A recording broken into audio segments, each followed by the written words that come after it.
Lo invito a que abra su Biblia en Apocalipsis capítulo 3, en el versículo 1 al 7, al 6. Apocalipsis 3, 1 al 6. Continuamos con la serie El propósito de la iglesia.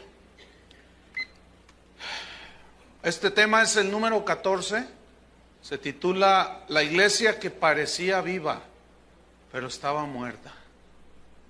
Esto se va a poner tremendo. ¿Ya lo tiene? Apocalipsis 3, versículo 1 al 6. Dice: escribe al ángel de la iglesia en Sardis, el que tiene los 7 espíritus de Dios y las 7 estrellas, dice esto: yo conozco tus obras, que tienes nombre de que vives y estás muerto. Sé vigilante y afirma las otras cosas que están para morir, porque no he hallado tus obras perfectas delante de Dios. Acuérdate pues de lo que has recibido y oído, y guárdalo, y arrepiéntete, pues si no velas, vendré sobre ti como ladrón, y no sabrás a qué hora vendré sobre ti. Pero tienes unas pocas personas en Sardis que no han manchado sus vestiduras, y andarán conmigo en vestiduras blancas, porque son dignas. El que venciere será vestido de vestiduras blancas, y no borraré su nombre del libro de la vida, y confesaré su nombre delante de mi Padre y delante de sus ángeles. El que tiene oído, oiga lo que el Espíritu dice a las iglesias. La iglesia de Sardis, que es la que vamos a estudiar ahora, la iglesia que parecía viva, pero estaba muerta, junto con la iglesia de la Odisea, fueron las 2 de las 7 iglesias que encontramos en estos 2 capítulos de Apocalipsis, a las cuales el Señor Jesús les reprochó más duro, a esas 2, a la de Sardis y a la de la Odisea. Había 2 rasgos que distinguían a esta iglesia de Sardis. Uno era que eran personas muy prósperas económicamente, eran ricos, y el otro rasgo es que ellos nunca sufrieron persecución, y fue algo muy extraordinario, porque es la iglesias del primer siglo. Todas fueron perseguidas menos los cristianos en Sardis. Esto los llevó a relajarse en su relación con Dios, los llevó a consentir al mundo. Su mensaje se diluyó, su mensaje se mezcló, y como consecuencia el poder espiritual de la palabra de Dios no se presentó. No había poder espiritual. La gente iba a la iglesia de Sardis, pero algo sucedía, que no nacían de nuevo. No nacían de nuevo, entonces permanecían en su estado de muerte espiritual. La iglesia se había convertido en un tipo de club social, donde pues llegan los simpatizantes, se sienten bien, se toman un trago, se fuman un cigarrito, bla, bla, bla, hablan de política, de cosas de la vida, pero menos de Cristo. Entonces estaba llena la iglesia de personas que se decían cristianos, pero estaban muertos espiritualmente. En la actualidad, lo único que queda de Sardis son puras ruinas. El nombre Sardis es una palabra griega que tiene 2 significados. Uno significa el remanente, y un remanente es una pequeña cantidad, ¿sí? En este caso tiene mucho significado cuando leímos en el versículo 4, pero tienes unas pocas personas. Entonces, Sardis significa remanente, pero también significa los que escaparon. Y los nombres en la Biblia tienen mucho significado. Esa ciudad de Sardis fue construida en un monte, a las faldas de un monte que servía de protección natural contra los enemigos. El monte se llamaba Témolo, y esa ciudad era cruzada por un río que era muy especial. Ese río, el río se llamaba Portaoro, porque dice la historia que el río arrastraba muchas pepitas de oro. Entonces la gente Los habitantes de ahí pues tenían la exclusividad, ellos iban y sacaban oro, eran muy ricos. Como la fiebre del oro en California a principios del siglo pasado, que la gente iba y hubo mucha gente que se hizo rica. Recogían las pepitas de oro en las orillas de los ríos, era impresionante. Pues así estaba esta ciudad, fíjense. Sus habitantes tenían fama de ser personas muy arrogantes, muy soberbias. Esto debido tal vez a su riqueza material que ellos tenían. Y porque la ciudad, al estar construida de la manera que ellos la hicieron, ellos la consideraban una ciudad impenetrable. Nadie puede hacernos nada. Entonces ellos se sentían prósperos, a gusto, se sentían seguros. Y cuando alguien pone su esperanza en las riquezas y en la seguridad que brindan ciertas cosas, ese es el punto débil en una persona. Pues la ciudad de Sardis tenía un punto débil. Y el punto débil era una pequeña cañada, a la cual la miraron y dijeron, no, pues ¿quién se sube por aquí? Nadie. Pero resulta que en el año 549 antes de Cristo, el rey Ciro de Persia se dio cuenta del punto débil de la ciudad de Sardis y tenía gente muy ágil y metió unos escaladores y sorpresivamente escalaron, se metieron, abrieron las puertas de la ciudad, entró el ejército persa y conquistaron la ciudad. Les cayó sorpresivamente por el punto débil. Escúchenme bien, todos aquellos que confían en su sabiduría, en sus riquezas, en lo que puedan tener o hacer en su intelecto, en su inteligencia, ese es el punto débil por donde el enemigo puede penetrar.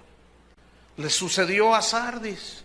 Dice la historia, después pasó a manos de los romanos, por ahí en el segundo siglo antes de Cristo, pero dice la historia que en el año 17, después de Cristo, ya de nuestra era, dice que, pues, ciudad muy, muy rica, los habitantes seguían con su arrogancia, y dice la historia que en el año 17, un terremoto los tomó por sorpresa, pero el terremoto era de tal magnitud que destruyó toda la ciudad de Sardis.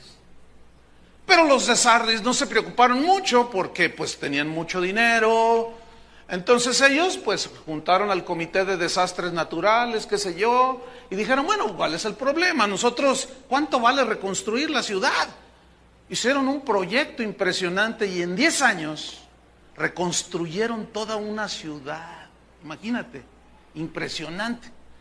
Pero el dato sorpresivamente les cayó un terremoto, les sobrevino un terremoto, alguien que nadie imaginaba,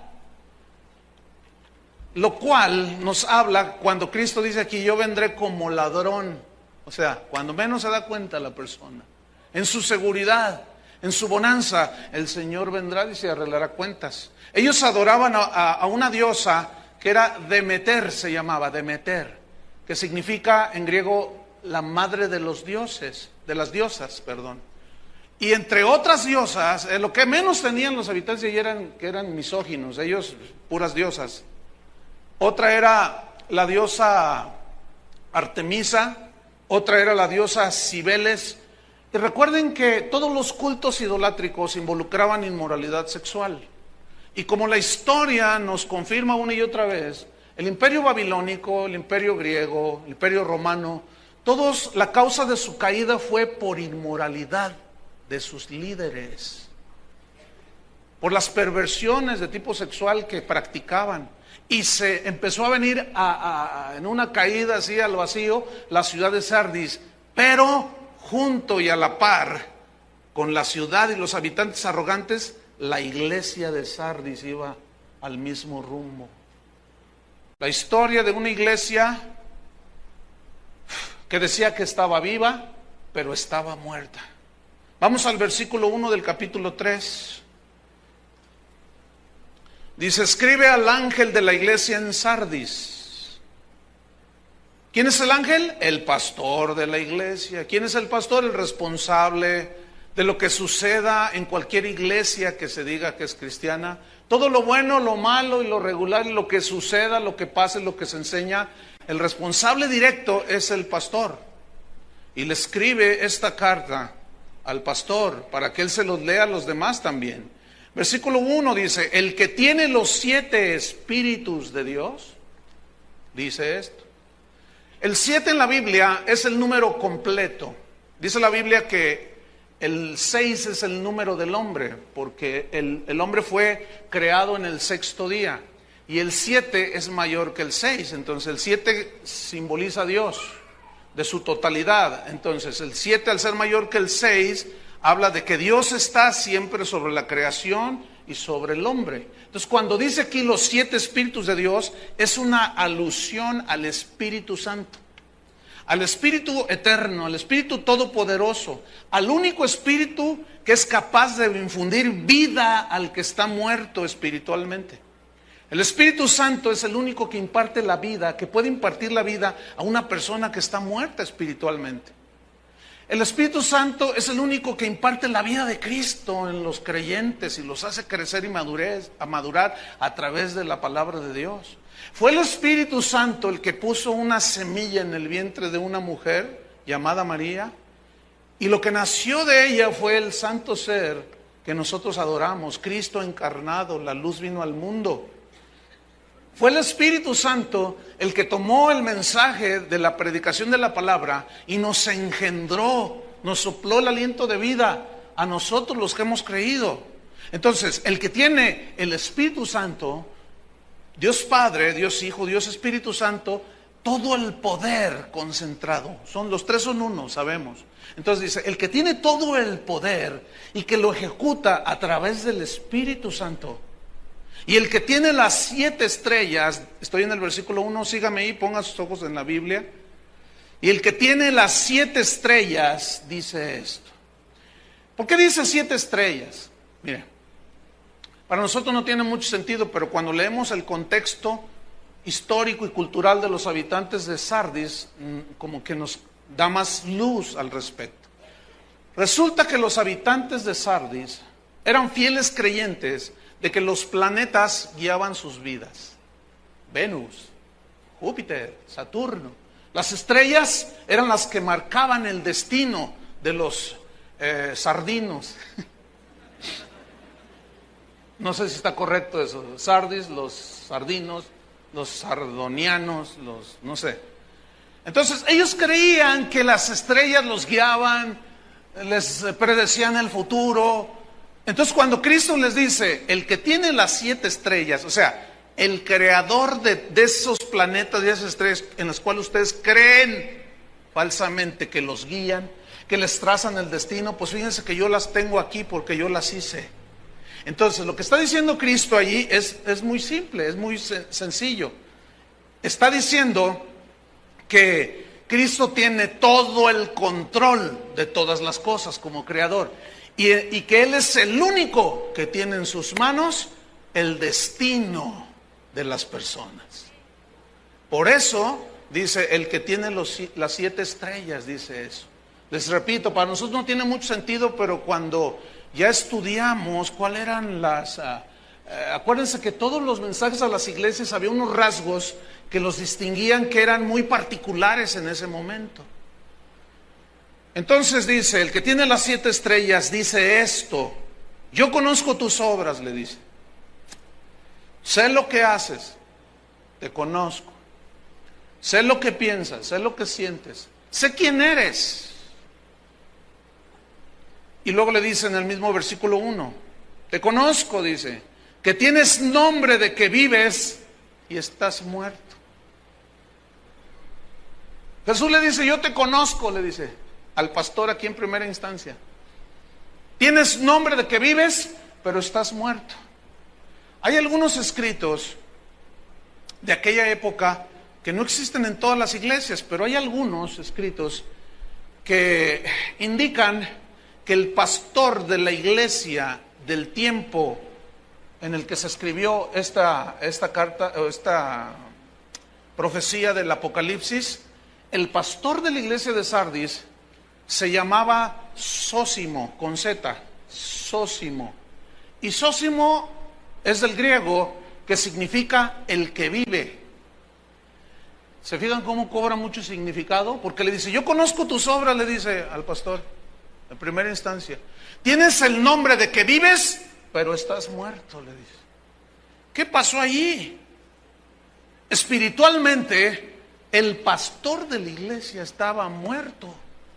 La iglesia, por lo tanto, tenía un rasgo muy distintivo. Estaba llena, pero la mayoría de los que estaban ahí estaban muertos espiritualmente, no tenían la vida de Cristo. Fíjese qué tremendo. Yo le hago una pregunta. ¿Usted cree que sea posible que un pastor esté predicando en una iglesia y no sea nacido de nuevo? Aquí está el ejemplo. Hace unos 6 meses, un grupo de estudiantes de la escuela bíblica fueron a hacer un viaje misionero. Se fueron hacia el norte de la República. Y los recibió, a un grupito, los recibió una iglesia, donde el pastor pues amablemente los recibió y los puso a servir. Y el pastor estaba contento con el servicio de los estudiantes. Entonces les dijo, bueno, miren, yo no tenía planeado, pero quiero que uno de ustedes predique el domingo. Entonces entre ellos hablaron, ¿quién? No, pues tú, no, pues tú. Finalmente le echaron la pelotita a un joven de aquí. Entonces le dijeron, él dijo, pues yo tengo que orar porque no tengo que decirles. Dice que se metió a su cuarto, él me contó a mí. Y se metió a su cuarto y empezó a orar, Señor, dame una palabra. Dice, leía, abría la Biblia y nada, Señor, mañana tengo que predicarles a la iglesia, dame una palabra. Y dice que Dios le habló y le dijo, ¿qué predicó el pastor el domingo pasado? Y yo había predicado sobre lo que significa nacer de nuevo. Dice, pues habló de nacer de nuevo, lo que significa. Dijo, háblales de eso. Y yo la traía fresca esa enseñanza.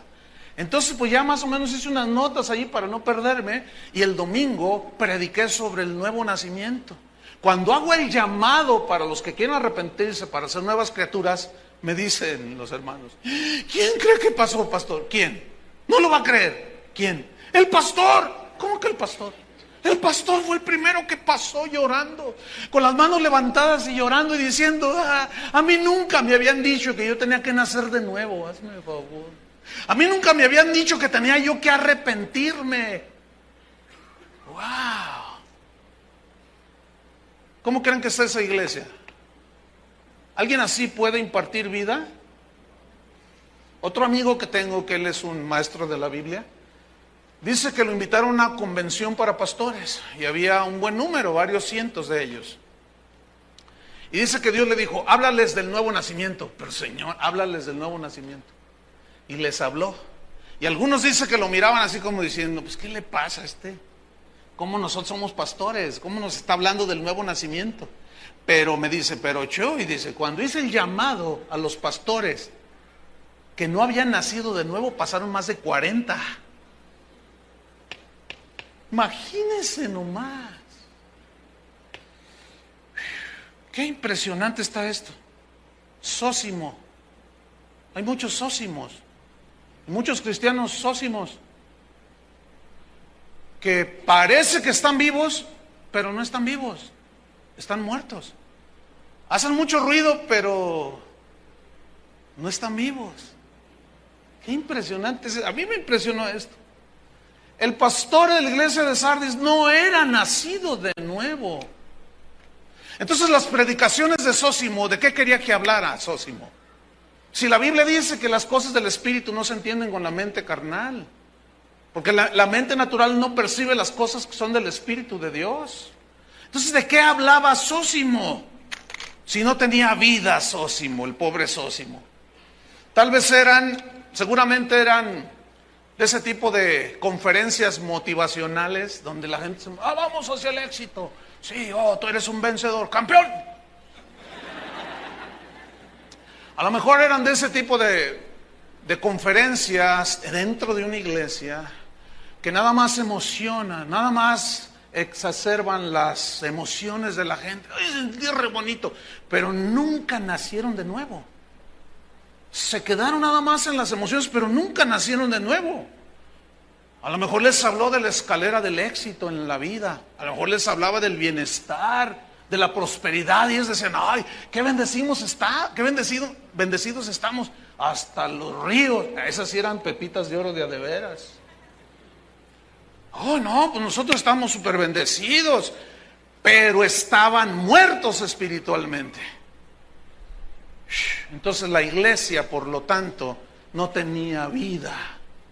Hacían congresos, hacían eventos, hacían conciertos, pero nomás hacían ruido. No estaban vivos para con Dios. Fíjense qué tremendo. Pregunta: ¿podríamos pensar entonces que puede haber iglesias que hasta nombres bonitos tienen nombre de que viven, pero están muertos? Sí. Alguien ha dicho que las 7 iglesias del Apocalipsis, muchos teólogos dan esta introducción al mensaje de las 7 iglesias, como el 7 es el número perfecto, hablan de todo lo que la iglesia experimentará a través de la historia, desde que Cristo la fundó hasta que Él venga por ella. Y hablan y dicen que este es el tipo de Sardis tipifica a todas aquellas iglesias, a todos aquellos líderes y a todos aquellos que se dicen cristianos, pero no son cristianos. El hecho de venir a una iglesia cristiana no te hace cristiano, porque entonces si así fuera tú te metes una cochera y te haces coche. O sea, que el hábito, como dice la Biblia, el hábito no hace al monje. No por el hecho de que alguien viene a una iglesia cristiana es automáticamente cristiano. No, eso no hace al cristiano. Déjeme darle 10 rasgos, características de un pastor sósimo y de una iglesia sósimo, que dice que está vivo, pero está muerto. Número 1, los predicadores sósimos son personas extravagantes. Son personas arrogantes, como los de Sardis. Son personas presumidas, presumen sus yates, presumen sus jets, donde viajan alrededor del mundo predicando el evangelio. Ellos llaman el evangelio, pero usted los oye y dice: no, ese no es el evangelio. Mire, hay auditorios, aunque usted no lo crea, donde cuando ya va a salir el predicador, hacen unas rampas hidráulicas hacia atrás. Entonces el predicador se mete por atrás y luego ya apretan un botoncito, lo prenden luces, y sale así, y sale el pastor. De veras, en serio. Mire por el pescadito. Qué increíble, ¿no? Presumen sus trajes de $1,000, sus corbatas de $300. Su vida es muy extravagante, como los de Sardis. Fíjense qué tremendo. Otro rasgo es que tienen ellos un espíritu mesiánico. ¿Qué es esto? Que se creen la última Coca-Cola en el desierto, el último vaso de agua en el desierto. Ellos se creen los únicos depositarios de la verdad cuando Cristo se revela al que lo busca. ¿Sí o no? Fíjense, estoy leyendo un libro interesantísimo sobre la vida de cristianos a través de la historia del cristianismo.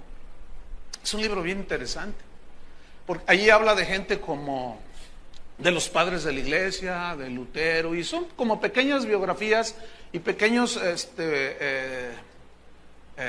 relatos acerca de su vida y algunos pensamientos. Pero para mi sorpresa, debo confesarlo, he estado leyendo algunos que es, por ejemplo, San Bernardo. ¿Han oído de San Bernardo? Aquí hay un templo en honor a San Bernardo. Bueno, cuando yo empiezo a leer, yo dije: este cuate era nacido de nuevo.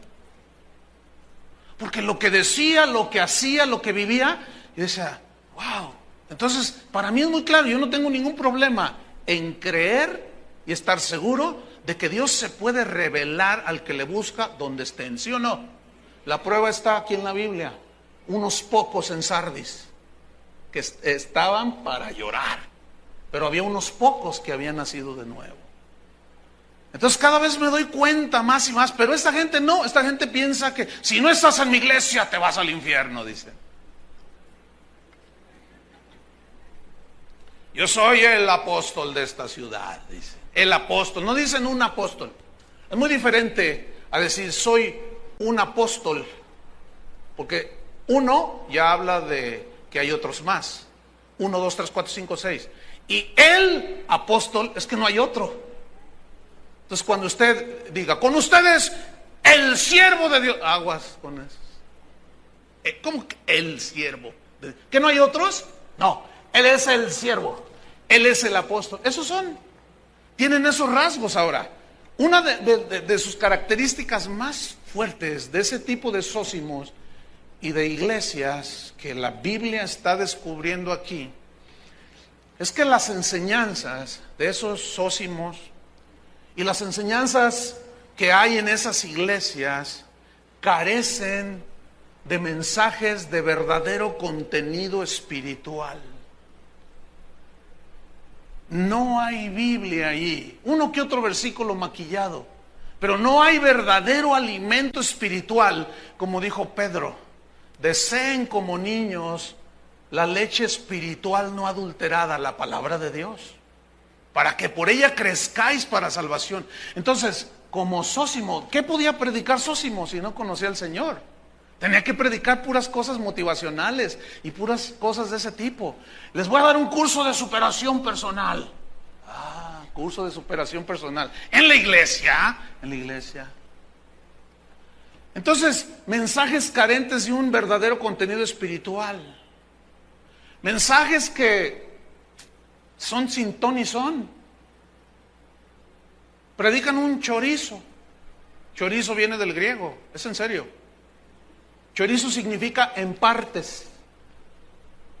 Y predican un chorizo, predican durante la reunión un chorizo, predican de todo así, un chorizón. No tiene sentido lo que dicen. Y luego la gente piensa que porque estos gritan mucho, están bien ungidos. Y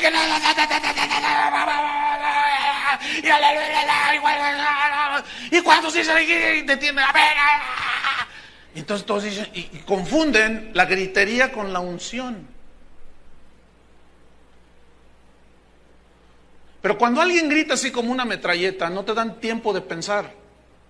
Pero tú toma una conferencia de ese tipo, predicación no puede ser, es una conferencia, y ponla en cámara lenta, para que veas lo que dicen, y es un chorizo, no dicen nada, de veras. Tú lo puedes confirmar. Hace un tiempo una persona vino y me dijo, pastor, quiero pedirle perdón. ¿Qué me hiciste? Dice, bueno, es que mire, lo que pasa es que, mire, usted sabe, yo tengo 3 años aquí en casa de oración. Vengo de los Estados Unidos. Y bueno, yo vengo de una iglesia donde, bueno, pues yo allí crecí, yo pensé que así era todo. Donde el pastor pues gritaba mucho y nosotros toda la reunión nos parábamos y gritábamos. Pero yo no me acuerdo de sus mensajes, yo pensaba que eso era el poder de Dios. Entonces pues yo le vengo a pedir perdón porque cuando yo llegué aquí, que lo oí predicar, dije, no, hombre, este está más muerto que nada. Porque no gritaba.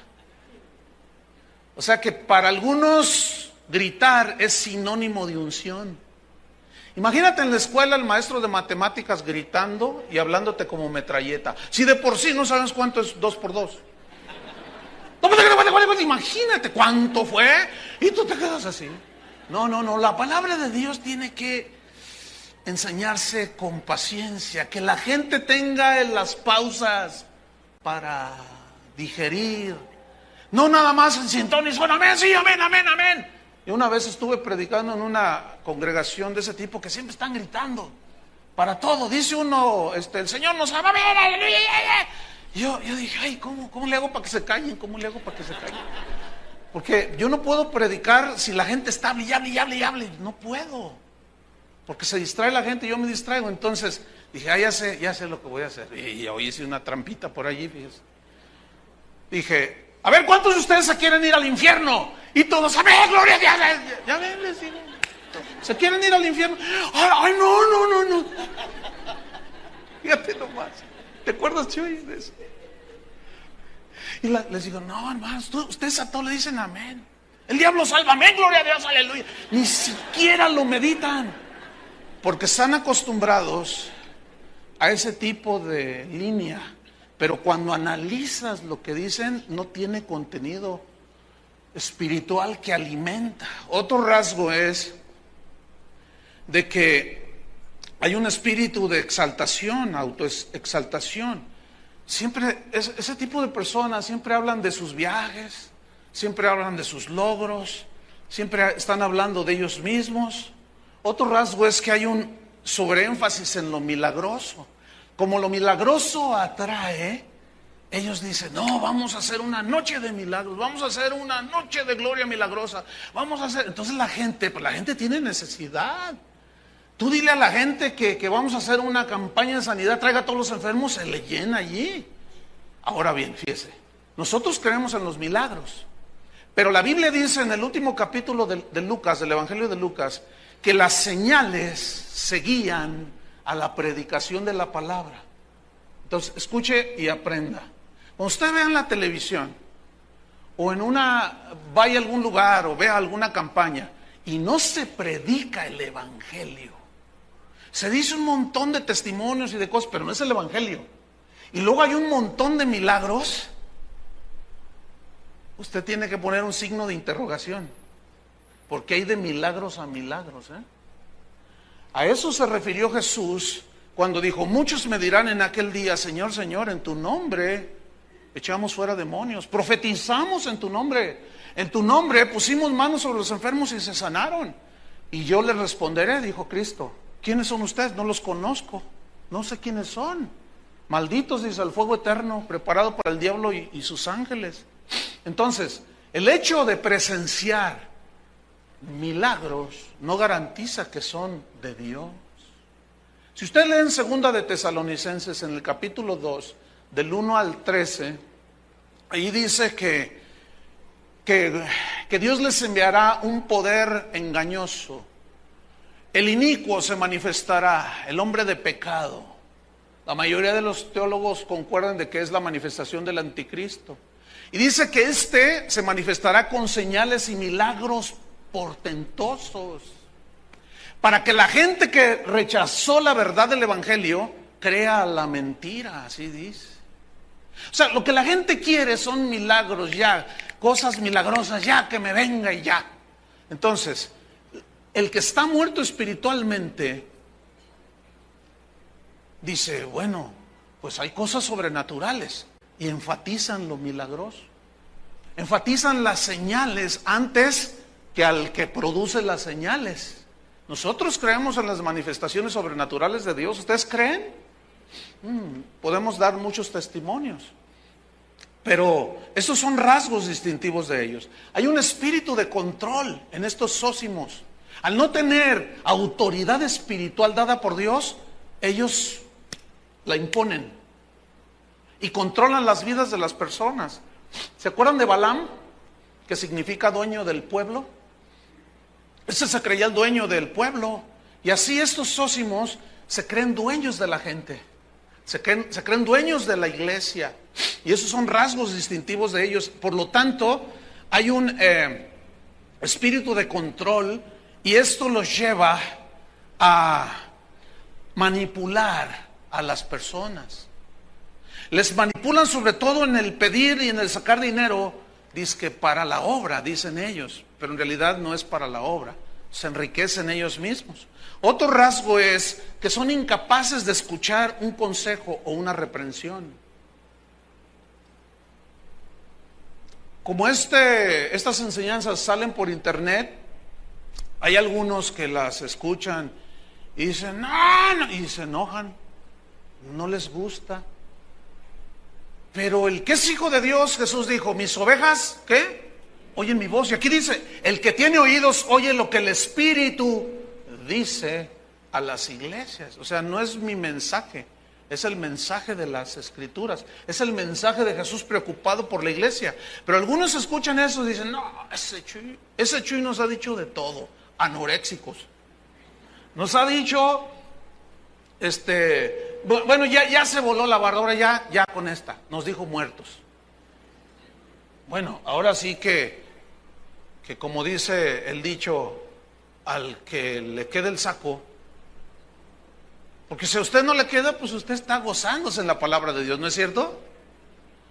Y también nos sirve de advertencia. Entonces estamos aquí aprendiendo, creciendo, madurando. Otro rasgo de los zósimos es que hacen un énfasis en lo material. Ese es un rasgo distintivo de ellos. No sé cuántos de ustedes han visto en alguna ocasión, yo he visto 2 veces el programa que sale en la noche de Pare de Sufrir. ¿Alguno lo ha visto? Bueno, yo no sé, bastantes levantaron la mano. En primer lugar, tengan cuidado, pero en segundo, escuchen, no sé si vieron lo que yo vi, pero siempre al inicio del programa te pasan así como un collage, así de muchas imágenes. Entonces, venga con nosotros tenemos aquí la prosperidad, la bendición de Dios, dice. ¿Los ha oído? Y lo primero que hacen es te sacan una Navigator 2007. ¿Se han fijado? Te aparece así. Y luego, prosperidad. Y luego una casa. Y luego una familia con sus hijos tomaditos de la mano. Y atrás una casa bien bonita con 2 carros. Un BMW y otra camioneta ahí. Y de la mano. Y luego ya los llevan al set. Cuéntenos su testimonio. No, yo estaba en la miseria. Yo no tenía nada y ahora ya tengo mi casa. Venga, venga. Y le vamos al aceitito de las vírgenes, quién sabe qué rollo. Y el pañuelito de no sé qué. Y la gente vea y está lleno los auditorios de esos lugares. Pero ¿y la predicación de la palabra? Bien, gracias. Otro rasgo es que hay un énfasis en profecías, en sueños, en visiones y en experiencias místicas. Fíjese que el apóstol Pedro tuvo una experiencia personal espiritual. Dice que él estaba sentado, que él estaba orando en la azotea. ¿Se acuerdan en Hechos? Y dice que de pronto le vino un éxtasis. Y la palabra éxtasis habla de una visión espiritual. Y dice que él vio un lienzo que descendía del cielo. ¿Se acuerdan de esa parte? Y que había animales ahí. Y Dios y Jesús le dijo: Pedro, mata y come. Y yo dije: no, yo soy judío, yo nunca he comido animales inmundos. No, lo que yo limpié no lo llames tú común, le dice. Y era un mensaje del Señor a Pedro de que lo iba a mandar a predicar a los gentiles. Esa era la simbología. Entonces, Pablo también tuvo una experiencia que se fue al tercer cielo. Pero escuchen bien, Pablo dijo: a mí me fue prohibido decirles mi experiencia allá en el cielo. Y Pedro nunca mencionó acerca de esa experiencia religiosa, espiritual, nunca la contó, nunca dijo nada. ¿Saben por qué? Porque todo lo que son sueños, visiones, profecías y experiencias personales son subjetivas. Ahora, aclaro, nosotros creemos que hay sueños que vienen de Dios, que en Hechos 2 dice, capítulo 2. Nosotros creemos que hay visiones que vienen de Dios. Nosotros creemos que hay sueños que provienen de Dios. Pero si esos sueños y esas experiencias espirituales contradicen la Biblia, no son de Dios. Es muy simple, es sencillo. Porque si la profecía y los sueños fueran 100% seguro de que provienen de Dios, entonces ¿por qué Pablo dijo: juzguen las profecías, retengan lo bueno y desechen lo malo? ¿No dice así? Entonces, ¿por qué Dios en el capítulo 23 de Jeremías, que leímos la reunión pasada, ¿se acuerdan? Condenó a los que soñé, profecía, visión. ¿Por qué? Porque hablaban de su propio corazón. Es decir, hay un elemento peligroso en todo lo que son visiones, revelaciones, sueños. ¿Por qué? Porque ahí es donde se puede meter el enemigo engañando. Entonces, imagínate a alguien no nacido de nuevo, metido en la iglesia y luego vi visión. ¿Visión de qué? Soñé, ¿qué soñaste? Palabra de Jehová. ¿Cuál palabra lo que te dicen? Entonces tú dices: no, a ver, se comió 10 tortas ahogadas anoche y está delirando. Entonces ellos hacen un sobreénfasis en las experiencias místicas. Se vuelven místicos. Y saben que Pablo en la epístola a los Colosenses atacó muy fuerte el misticismo, pero fuerte. Porque las experiencias personales son subjetivas, repito, y esas no deben de ir por delante. Entonces todos aquellos testimonios de que me fui al cielo, de que me fui al infierno, de que no sé qué. Un día me regaló alguien: oiga, pastor, escuche esto. Y eran de unos jóvenes que supuestamente se habían ido al infierno. Entonces que andaban allí viajando por el infierno, viendo todos los tormentos y veían al diablo rojo y no sé cuánto. Entonces pues yo lo estaba escuchando. Entonces de repente dice, entonces yo iba por el infierno. Está narrando una muchacha allí. Dice, yo iba ahí en el infierno, en el mismo vientre del infierno. Entonces me encontré una señora que se me hacía más o menos conocida, dice. Y estaba como descarnada y sufría, pero era un tormento. Entonces yo le dije, ¿y tú por qué estás aquí? Y ella me contestó, es que no diezmaba. ¿Cuántos oyeron ese testimonio? Levanten la mano. Mire, hay algunos, bastantes. ¿Cómo es que corren esos discos? ¿Saben por qué tienen tanta aceptación? Porque son bien místicos. ¡Ay, sube el infierno! Pero escuchen la barrabasada que está diciendo. ¿De cuándo acá pagar diezmos te mete al cielo? Por el amor de Dios. Si la salvación no es por obras, es por fe. Entonces, si así fuera, los que no diezman aquí se van a ir al infierno. Está asegurada. Y allá vas a estar todo desencarnado. No, hermano, tengan mucho cuidado. Entonces, todo eso, fíjese, es continuo cuando entran llamadas aquí, y el viernes entró una, de una persona que quería venir a dar su tremendo testimonio. Entonces le dije yo a la secretaria, ¿y qué le dijiste? Bueno, pues lo que tengo que decir, le dije que nosotros pues respetábamos su manera de ser, pero que nosotros utilizábamos las reuniones para enseñar la palabra de Dios, instruir a los creyentes, no para escuchar testimonios espectaculares. Y dijo, es que el mío es como ninguno. Dice, no, mire, la Biblia dice, Jesús les decía algo, cuando hacía un milagro en las personas, les decía, ve y cuéntale a los tuyos. Vaya y cuéntales allá afuera, aquí adentro ya somos cristianos. ¿Para qué viene y nos cuenta del infierno si nosotros ya estamos seguros en que vamos al cielo? Entonces no tiene sentido. No, pero dígale al pastor. Es más, dígale que quiero hablar con él, porque cuando oiga mi testimonio se va a impactar. Yo me voy a impactar, hermano. Por eso muchas iglesias, y claro, como imagínense, testimonio de impacto. No, pues dígale a todos, traigan. Entonces se pone así, hermano. Pero todo eso es subjetivo. Entonces no hay palabra. Y así era la iglesia de Sardis, fíjense. Estaban muertos, no había vida. Como que, ¿qué podían ellos hacer? ¿Qué podían dar ellos? Entonces dice en el versículo número 2, dice, sé vigilante, lo que significa despierta, ¿sí? Así como Ciro y el terremoto sorpresivamente cayeron sobre Sardis, ellos estaban reposados, contentos, comiendo, bebiendo, divirtiéndose en sus ruidosos eventos. Dice, pero vigila, versículo 2, y afirma las otras cosas que están para morir. ¿Qué significa esto? Les quedaban algunas cosas que estaban por morir. Significaba que al no tener la vida de Dios, ¿cómo es que ellos habían recibido la palabra de Dios? ¿Y cómo es que la iglesia de Sardis se había fundado?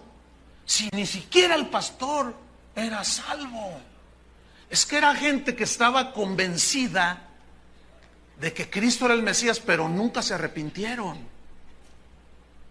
Entonces el conocimiento intelectual, también los demonios creen, según Santiago, y tiemblan ante lo que ven que dice la Biblia, pero ellos no se arrepienten. También los demonios creen. Entonces el mero conocimiento intelectual de que Cristo murió en la cruz, de que murió por nuestros pecados, no significa que automáticamente una persona es salva por el medio conocimiento intelectual. También un ateo tiene el conocimiento intelectual de que un hombre llamado Jesús, que murió dizque por los pecados de la humanidad, también ellos tienen el conocimiento intelectual. ¿Qué es pues lo que te mete en relación con Dios? El arrepentimiento, la conversión, el que tus pecados sean lavados con la sangre de Cristo. Eso es lo que hace una nueva criatura, fíjate. Eso es lo que injerta en el cuerpo de Cristo. Entonces ellos tenían cosas a medio morir, dice que están por morir, así medios que obedecían, medios que media santidad, medios que medio no sé qué, medios humildes, medias oraciones. O sea, en realidad yo puedo imaginarme así como, oh, omnipotente Dios, oh, dador de la vida, ten misericordia de nosotros, así sea. Y por ahí alguno dice, oye, ¿qué pasó? ¿Qué no deberíamos de decir en el nombre de Jesús? Ah, sí, en el nombre de Jesús.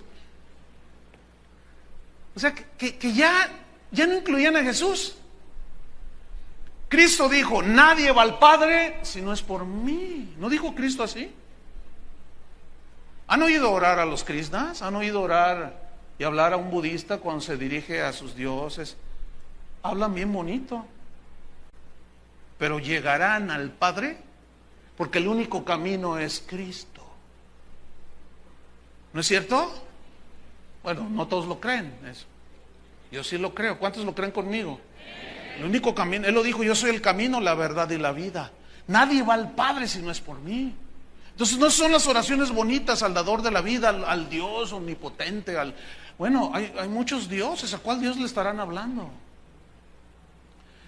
Y todas esas cosas estaban a medio morir allí. Y luego dice el versículo 2 en la siguiente parte. Al final dice, porque no he hallado tus obras perfectas delante de Dios. En otras palabras, le está diciendo, lo poco bueno que haces, que no te salva, porque la salvación no es por obras, lo haces para tu gloria. Lo haces para demostrarles a los demás que tú también puedes. Tu motivación de lo que haces es solo para inflar más tu ego. Lo que tú haces, sí, haces muchas cosas que aparentan ser para Dios, tienen apariencia de piedad, pero niegas su eficacia, porque no hay eficacia. Ay, todo esto lo haces para recibir las alabanzas de los hombres. Y mi mente va hacia el capítulo 5, 6 y 7 de Mateo. El Sermón del Monte. Sermón del Monte. Jesús les dice, mira, tú cuando ores, no seas como los hipócritas, que oran de pie en las sinagogas y en las esquinas para ser vistos de los hombres. De cierto te digo que ya tienen su recompensa. Hay gente que hasta algunos, hasta con cierto reclamo, oiga pastor, ¿usted por qué cuando va a predicar no ora? ¿Se fijan que yo no oro antes de predicar? ¿Ya se fijaron? ¡Ay, sacrilegio! ¿De dónde sacan eso? Yo oro en mi casa. Ahora, no significa que alguien que hace una oración en público es un hipócrita. No. Lo que Jesús está condenando es la actitud de que véanme, oh, aleluya. Pero allá ni en su casa oran. Pero se paran cuando la gente los ve y ponen carita de San Bernardo, que ese sí fue cristiano de a de veras. Pero como el Señor conoce a los suyos, y les dice, mas tú cuando ores, entra a tu Padre que está en lo secreto, allá donde nadie te ve, no tienes que exhibirte con nadie, y tu Padre que ve en lo secreto te va a recompensar en público. Entonces lo que Jesús está condenando es la actitud del corazón. Y tú cuando ayunes, dice, cuando vosotros ayunéis, no seas como aquellos hipócritas que demudan sus rostros. Fíjate, ahí va. ¿Qué tienes, hermano? Ay, hermano, estoy en un ayuno de 40 días y 40 noches. Entonces ya te apantallaron. Pero ¿cómo? Estoy teniendo unas revelaciones, pero ay, qué duro. Ay, pero pues ahí te encargo que ores por mí, porque no es fácil la guerra, no es fácil la lucha. Estoy teniendo muchos ataques. ¿Y en qué día vas? Voy en el 7º. Y Jesús dice, no seas como los hipócritas que demudan sus rostros para mostrar a los hombres que ayunan, dice. Pero tú cuando ayunes, báñate. Tú cuando ayunes, les dijo Jesús, lávate la cara, ponte aceite en la cabeza, en el cabello, que se vea brillosito, así. Era la brillantina de aquel tiempo, ¿no? El gel. Mira, date tu manita de gato. No seas como los hipócritas que no, tú no muestres a los hombres que ayunan, porque el que hace eso ya tiene su recompensa.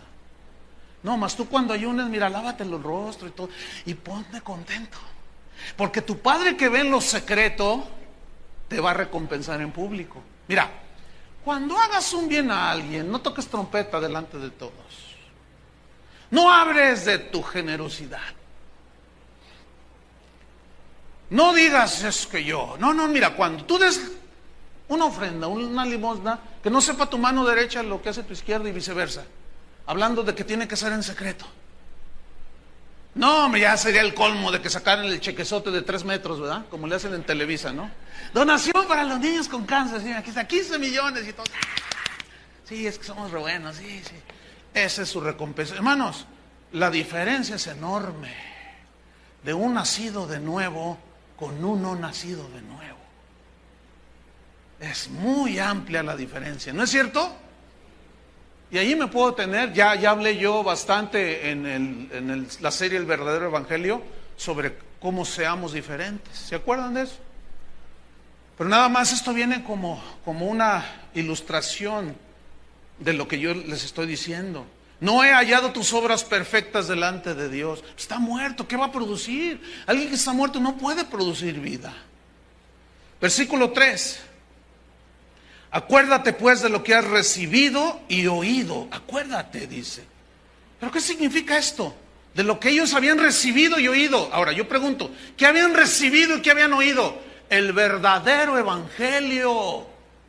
Pero nada más lo aceptaron de una manera intelectual. Y les dice, acuérdate del verdadero mensaje del evangelio. No se te olvide lo que significa ser verdadero discípulo de Jesús. ¿Saben que el concepto de ser discípulo de Jesús en el siglo XXI está tan diluido que todo lo han reducido a lo siguiente? Si quieres entregar tu vida a Cristo, levanta tu mano.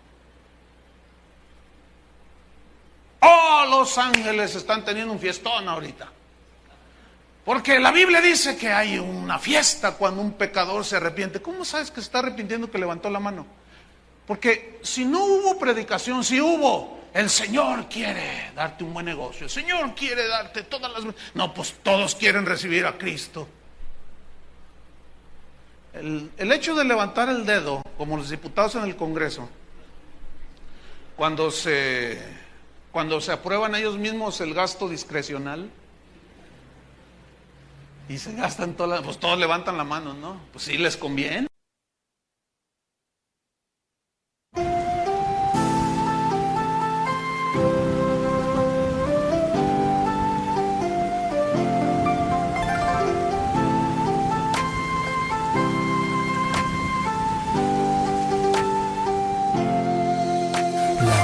Trời đổ cơn mưa rào, em đi câu biệt ly còn chưa chào. Quên môi hôn đắm say cái nắm tay, quên những ái ân lẫn giận hờn vừa trao. Em ơi tình đầu còn nhiều bỡ ngỡ, sao lại đành lỡ dở. Anh không biết sóng bắt đầu từ đâu, nhưng sóng quá lớn thì cuộc yêu vỡ bờ. Em ơi giấc mộng chưa thành đã dở dang, ngậm đắng nuốt cay nhìn trời mà thở than. Có lẽ nhân duyên sắp đặt sự lỡ làng, anh không bằng lòng nhưng đâu thì gỡ gạt.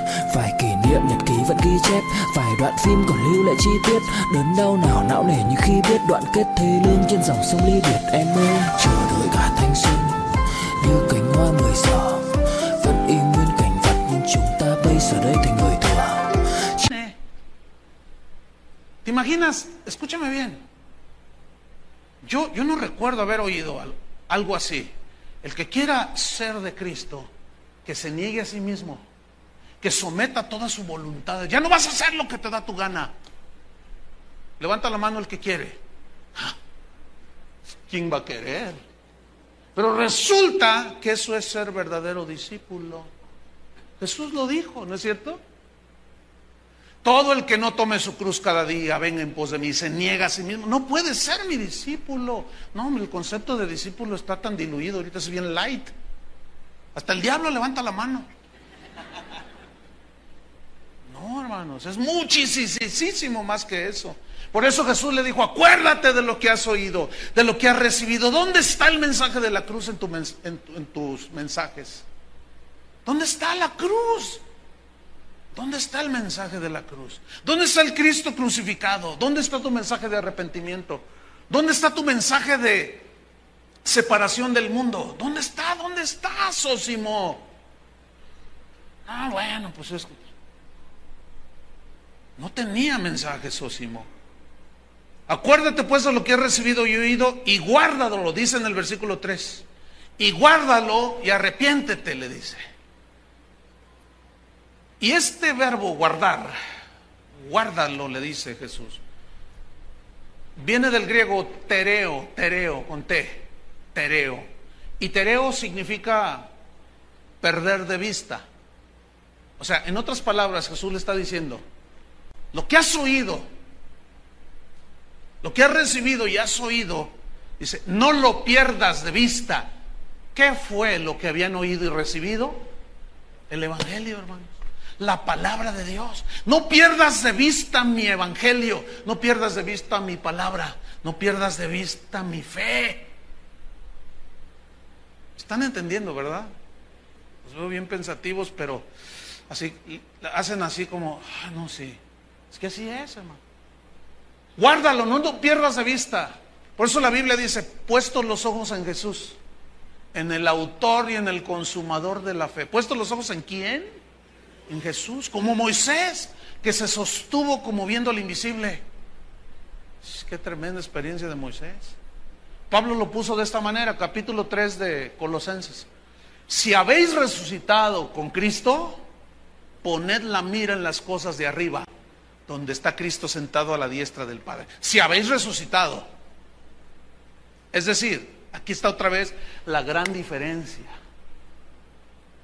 entre el que tiene vida y el que no la tiene. El que tiene la vida de Dios, ¿qué busca? Las cosas de arriba, donde está Cristo sentado a la diestra del Padre. Poner la mira en las cosas de arriba y no en las de la tierra. Entonces, ¿cómo alguien que no es nacido de nuevo va a dar un mensaje para que la gente ponga sus ojos en las cosas de arriba? Imposible. Entonces, va notando a través de todas estas enseñanzas cómo es relativamente fácil descubrir y ver quién es Zósimo. ¿Sí o no?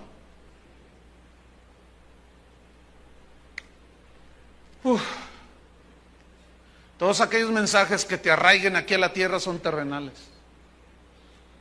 ¿Y qué de las inescrutables riquezas de Cristo? ¿Y qué del mensaje de las riquezas de nuestra herencia en Cristo? No. Yo quiero el oro aquí y ahora. Yo no lo quiero allá en las calles de oro. ¿De qué me sirve allá? Yo lo quiero aquí, dijo un famoso evangelista.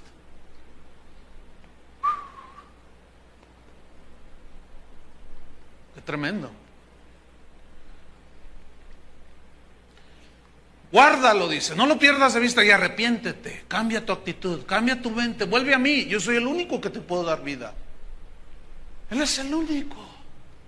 En una ocasión se me acercó una persona y me dice, pastor, ya oraron por mí y no pasa nada. Le digo, ¿pero qué tienes? Es que tengo esto y un montón de broncas y tenía estrés, estaba deprimido, el hermano estaba en una situación terrible, dice, y ya oró su esposa, ya oró Chuy García, ya oraron todos y no ha funcionado, dice.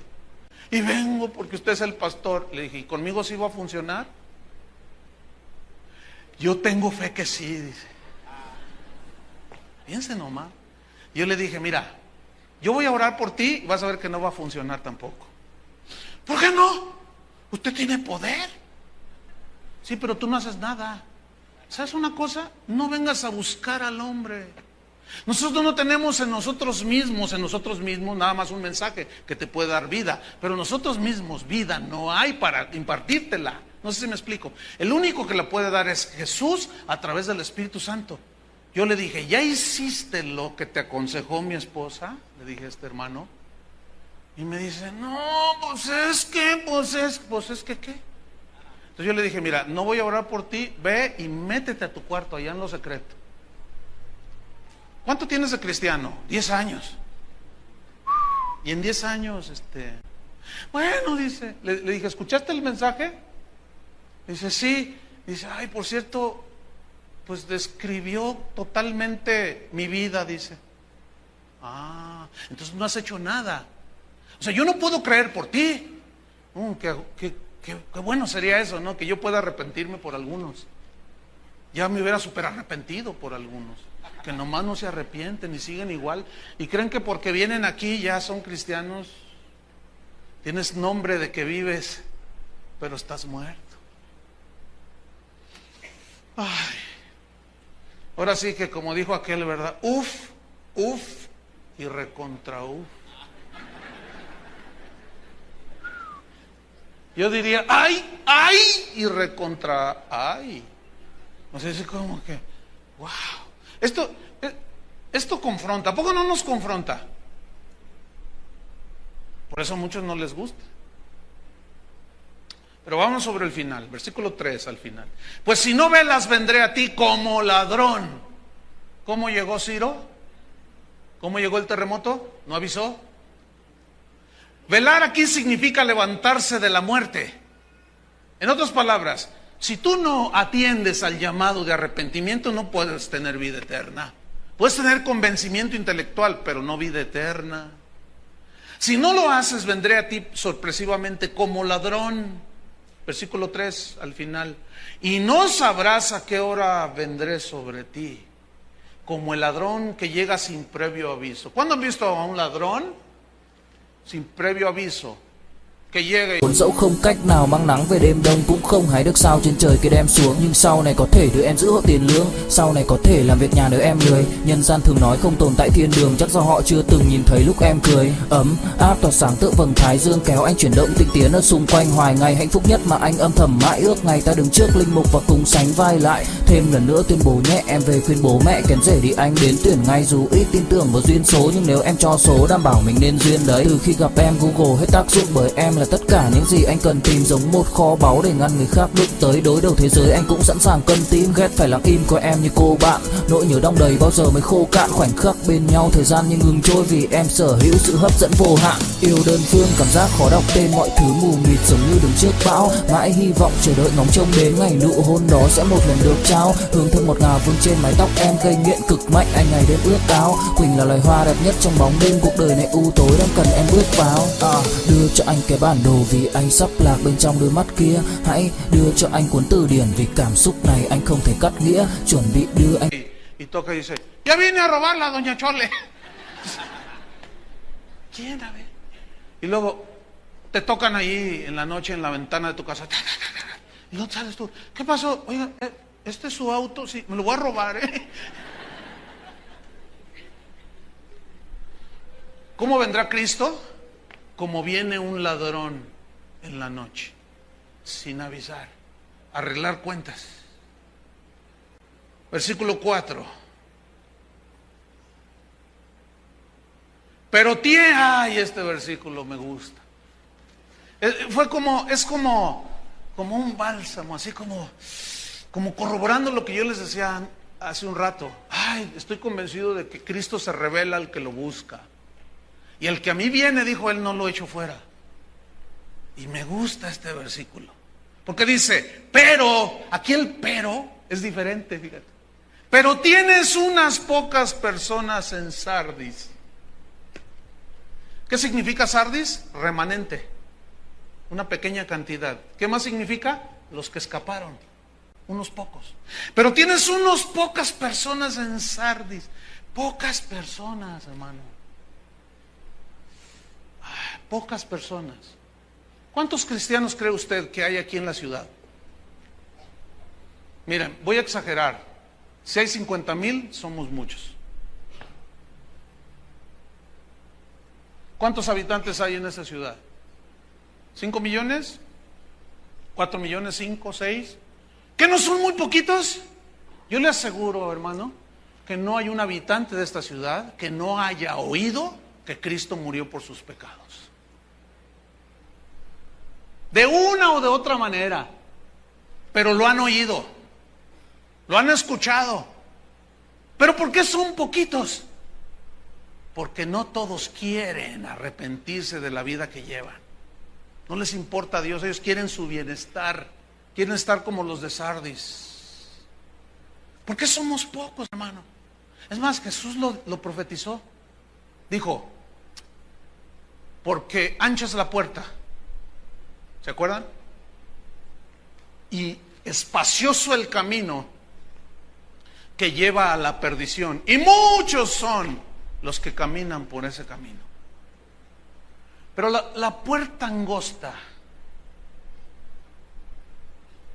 es la que lleva al camino angosto, y pocos son los que caminan por él. Somos muy poquitos, pero no porque la gente no sepa quién es Cristo, sino porque no quieren arrepentirse. Porque la luz vino y los hombres amaron más las tinieblas que la luz y rechazaron la luz a Cristo. Hermano, por lo menos 2 veces al año la gente oye de Cristo en nuestra ciudad, nada más, para no ir más lejos. Semana Santa y Navidad. Nadie puede decir que no. Pero en eso, fíjese, en esos mensajes a veces tan diluidos, eso es lo que a mí me da un consuelo. Habrá algunos que encontrarán a Cristo, como esos poquitos, como los de Sardis. Somos poquitos, no somos muchos cristianos. Numéricamente, nominalmente, hay más de 1,000 millones de cristianos en el mundo. 2,000 millones de cristianos en el mundo. 1,000, la Iglesia Católica dice que tiene más de 1,000 millones. Y los otros 1,000 son de las diferentes denominaciones cristianas. Pero ¿cuántos serán de a de veras, hermano? ¿Ah? ¿Cuántos serán de a de veras? Tienen nombre de que viven, pero están muertos, muchos. Seguimos siendo poquitos. Es más, Jesús dijo, hablando de los últimos tiempos, cuando el Hijo del Hombre venga otra vez, ¿hallará fe en la tierra? ¿Cómo entienden eso que Jesús dijo?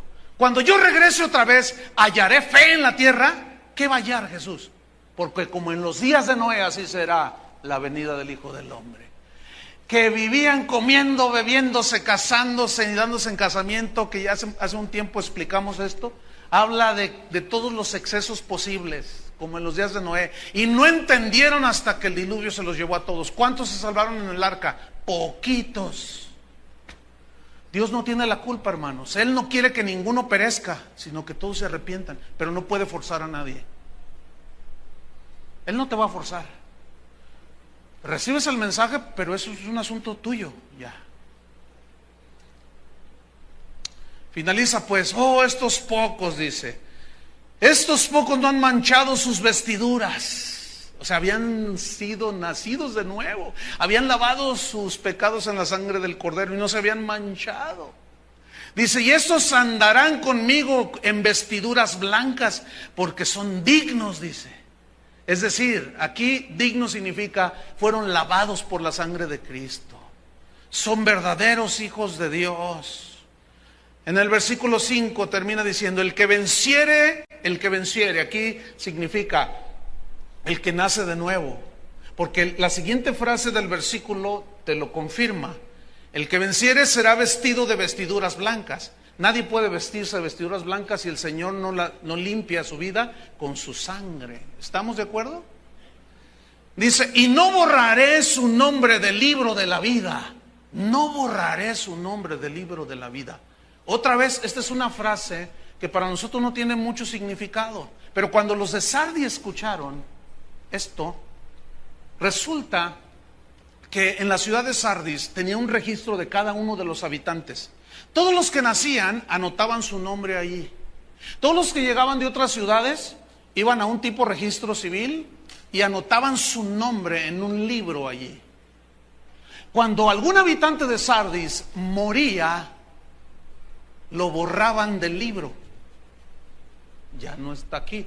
Cuando un habitante de Sardis se iba a otra ciudad como Pérgamo, tenía obligación de ir a reportarlo. Y lo borraban del libro. ¿Están entendiendo? Entonces cuando Jesús dice, el que lava sus vestidos, lo escribiré jamás dice, borraré su nombre del libro de la vida. Y esta frase, no borraré, significa jamás, que jamás tu nombre, una vez escrito en el libro de la vida del Cordero, será borrado.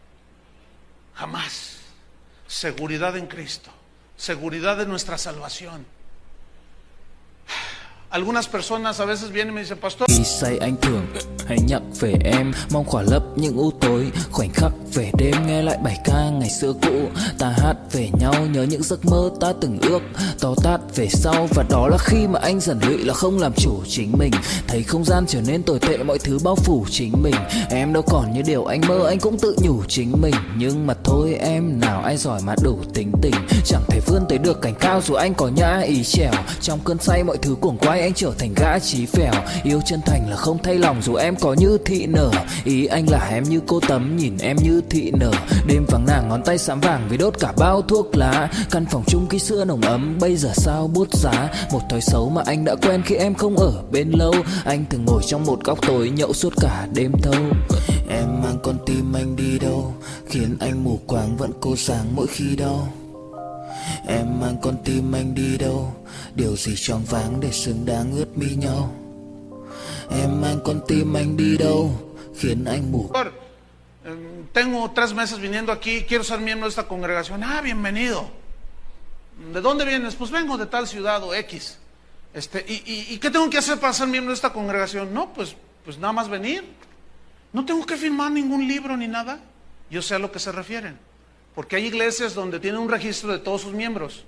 Entonces, allí los anotan a cada miembro de la iglesia. Y están los libros y ahí está Camaleón Casillas, Rosita Alvírez, todos esos, ¿no? Pero escúcheme bien. Nosotros podríamos tener un libro así, pero ¿de qué le sirve a aquel que está escrito en el libro de Casa de Oración como miembro de Casa de Oración si su nombre no está inscrito en el libro de la vida del Cordero? De nada. ¿O qué va a hacer ese día? A la hora que lean el libro de la vida, Chuy García, pásale. Y luego tú estás ahí y luego, ¡hey, falté yo, señor! ¿Cómo te llamas? Rosita Alvírez. A ver, Rosita, no estás, Rosita Alvírez. No estás. ¡Claro, mira! Y yo no sé cómo le hizo la Rosita Alvírez y se lleva una copia del libro de aquí. Le dice, mira, aquí estoy anotado en Casa de Oración. Pero aquí en el libro de la vida no te conozco, no sé quién eres. Ahora, yo no estoy diciendo que los que hacen eso están mal, no, yo lo que estoy diciendo es que eso no asegura nada, pero asegúrate de que tu nombre esté inscrito en el libro de la vida del Cordero. Y confesaré su nombre, dice, delante de mi Padre. ¿No dice así al final del versículo? Confesaré. Ahí confesar significa reconoceré su nombre, porque Él conoce quiénes son. ¿Se acuerdan de la piedrecita blanca? Con un nombre, ¿sí? Juanita Pérez, presente, pásale, hija.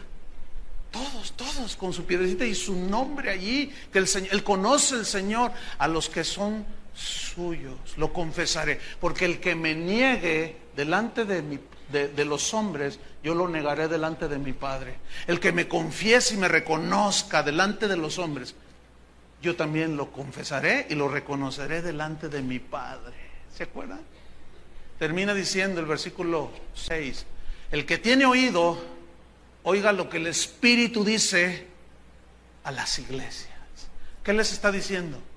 A los que dicen que están vivos, pero están muertos. Que Dios nos ayude. Vamos a orar. Póngase de pie, hermano, por favor. Gracias, Señor.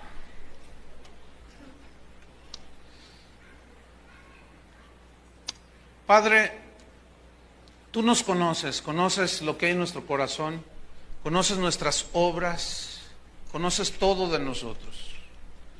Tú conoces, Señor, los más íntimos pensamientos, las motivaciones.